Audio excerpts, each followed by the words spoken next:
Film की शुरुआत पिछले जन्म की कहानी से होती है, जहां एक अमीर जमींदार कुंवर विक्रम सिंह ऋषि कपूर को एक बंजारन लड़की रेशमा श्रीदेवी से प्यार हो जाता है। समाज और परिवार को उनके स्वभाव को स्वीकार नहीं किया जाता है। कुंवर विक्रम और रेशमा का प्यार सच्चा था, लेकिन उनकी प्रेम कहानी अधूरी है। दोनों की मृत्यु हो जाती है और उनका अगला जन्म हो जाता है। अब कहानी वर्तमान में आती है। कुंवर विक्रम सिंह का पुनर्जन्म राजा ऋषि कपूर के रूप में होता है। राजा एक अमीर, आधुनिक और सोच रखने वाला छात्र है, जो विदेश में पढ़ाई कर भारत लौटता है। वहीं रेशमा का पुनर्जन्म रूपा श्रीदेवी के रूप में होता है, जो एक बंजारन है।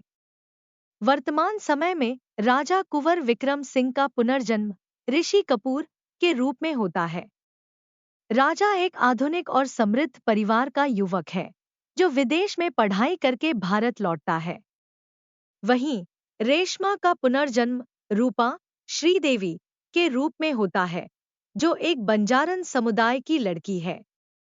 एक मेले में राजा और रूपा की पहली मुलाकात होती है। जैसे ही राजा रूपा को देखा जाता है, उसे ऐसा महसूस होता है कि वह इस लड़की को पहले कहीं से जानता है। भी राजा को एक अजूबा देखकर धीरे दोनों के बीच प्यार पटने लगता है। वो सपने में अपने पिछले जन्म की यादें दिखती हैं। पता चला कि वह उसी रूप में रेशमा है, जिससे उसे पिछले जन्म में प्यार हुआ था।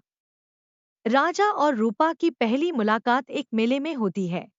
राजा रूप दिखता है, वैसा ही अजीब सा लगता है। ऐसा लगता है कि वह इस लड़की को पहले कहीं जानता है। दूसरी तरफ रूपा को भी राजा से मिलाते हुए एक अजीब सा उदाहरण। धीरे धीरे दोनों के बीच की नजदीकियां चिपकी हुई हैं, लेकिन उनका विकल्प की राह आसान नहीं है। राजा के परिवार वाले इस विरोधी के खिलाफ हैं।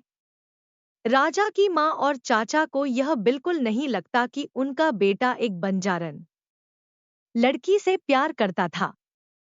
उनकी मां राजमाता से यह रिश्ता नहीं जुड़ा। वह अपने परिवार की प्रतिष्ठा और विरासत का अधिग्रहण करने वाले राजा को समझता है। फिल्म का एक महत्वपूर्ण हिस्सा है जब रूपा और शक्ति एक पुरानी और खंडहर हवेली में पहुंचते हैं। हाँ, उन्हें अपनी जिंदगी के सबसे बड़े खतरों का सामना करना पड़ता है। ये सीन सस्पेंस और थ्रिलर को बढ़ाता है, जहां दिखाया जाता है उनको।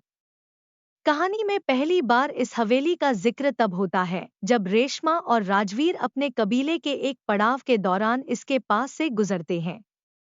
हवेली की टूटी फूटी दीवारें, जंगली बेलों से घिरा आंगन और चारों ओर फैली सन्नाटे की भयावहता इसे और भी रहस्यमय बनाती है। रेशमा और राजवीर एक रात हवेली के अंदर जाने का फैसला करते हैं। वहां उन्हें अजीब अजीब आवाजें सुनाई देती हैं और हवेली के कुछ हिस्से अचानक जीवंत हो जाते हैं।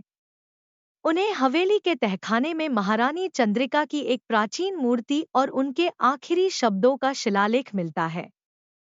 शिलालेख में लिखा होता है कि जब तक कोई बंजारन इस हवेली में फिर से नृत्य नहीं करेगी और महारानी की आत्मा को शांति नहीं मिलेगी, तब तक हवेली का श्राप बना रहे।